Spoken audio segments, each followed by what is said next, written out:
shocking news of ESPN removing the GWOAT Claressa Shields from her throne by replacing Shields from the #1 pound-for-pound slot with Katie Taylor. Now, mind you, Claressa Shields is not your average pound-for-pound #1 fighter. She's the GWOAT, the greatest woman of all time in the sport of boxing. Forget about pound-for-pound #1 currently. She's pound-for-pound #1 of all time. But ESPN has the audacity to remove Claressa Shields in order to replace her with Katie Taylor. For the people that's not informed, Claressa Shields made history that no other male or female have accomplished in the sport of boxing. She won 2 gold medals back-to-back, and with only 11 fights in the pros, she's already a 12-time world champion in 3 different divisions. 2 divisions she happened to be undisputed, in which she have dominated every single opponent she had fought. Even the undefeated Christiana Hammer when she was a top 5 pound-for-pound fighter. But some way, somehow, magically, ESPN ranks Katie Taylor above her. Now, don't get me wrong, Katie Taylor is a great fighter, but there's levels to this, and Claressa Shields is just on another level, the GWOAT level. There is absolutely nothing that Katie Taylor brings to the table that tops Claressa Shields. I mean, every single department, Shields brings more credentials. Therefore, let's go through the stats that makes a pound-for-pound fighter and compare the two. Now, on one end, you got Katie Taylor, who won a gold medal. On the other end, Claressa Shields won 2 gold medals. And in the pros, Katie Taylor is 18-0. She's a 5-time world champion in 2 different divisions. 1 division, she happened to be undisputed. On the other end, Claressa Shields, she's only 11-0. And with less fights, she already accomplished winning 12 world titles in 3 different divisions. 2 divisions, she happened to be undisputed. So you do the math. As far as resume, there is no discussion to who has the better resume, which is mainly how ESPN and old media try to justify ranking Canelo Alvarez above Terence Crawford on the pound-for-pound list. They always screaming resume, resume, resume. Now all of a sudden with Claressa Shields, they changing the standards. Apparently the resume is no longer that significant when selecting the pound-for-pound fighters. Only if when you're talking about a fighter from the coincidental list. And as far as dominance, Claressa Shields have dominated every single opponent she had fought. But we definitely can't say the same for Katie Taylor, as she had a very close fight with Persoon. Therefore, even when it comes to dominance, Claressa Shields is also more dominant as a fighter. And to put icing on the cake, the willingness to fight the best in order to prove you the best, which when it comes to that, no one does it better than Claressa Shields, because even though she's the face of women boxing and the highest paid female, she also happened to be the boogeyman at the same time.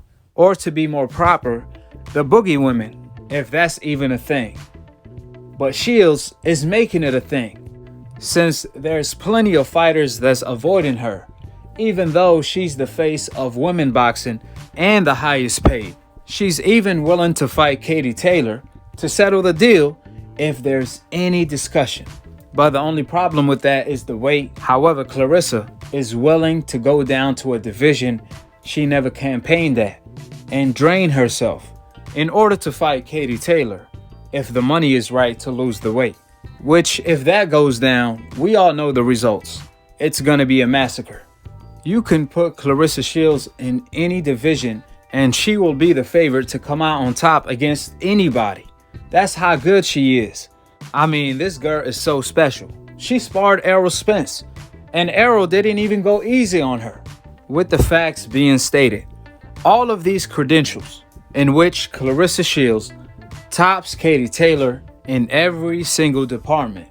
Some way, somehow, ESPN removed Claressa Shields from her throne to replace her with Katie Taylor.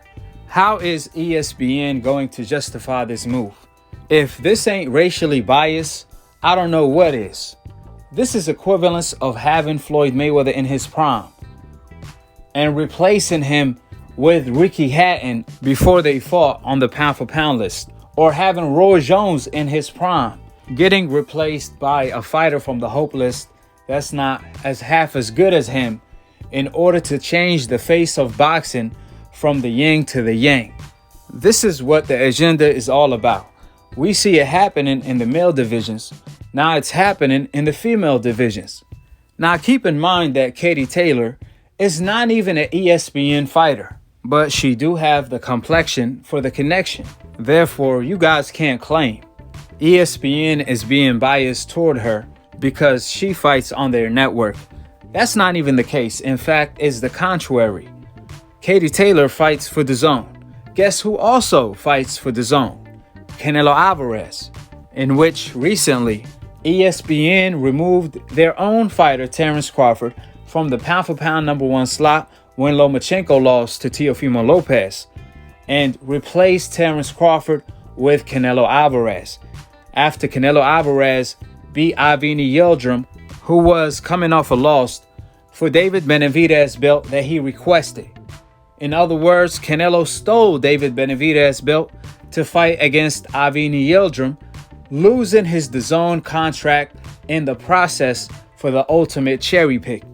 Canelo Alvarez is also the pioneer of the NBF Witness Protection franchise.